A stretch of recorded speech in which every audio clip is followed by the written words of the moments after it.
అద్దం పగిలితే శబ్దం వస్తుంది, కానీ గుండె పగిలితే నిశ్శబ్దమైపోద్ది.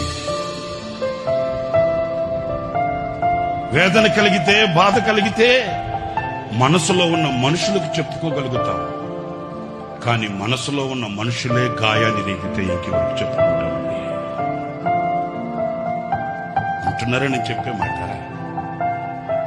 వేదన కలిగితే, బాధ కలిగితే మనసులో కొందరు ఉంటారండి, వాళ్ళతో చెప్పుకుంటామండి. మరి ఆ మనసులో ఉన్న మనుషులే గాయపరిస్తే ఇంకెవరితో చెప్పుకుంటామేంటి? దేహానికి గాయమైతే కుదుట పడుతుంది, ఎవరో సహాయం చేస్తారు, మేలు కలుగుతుంది.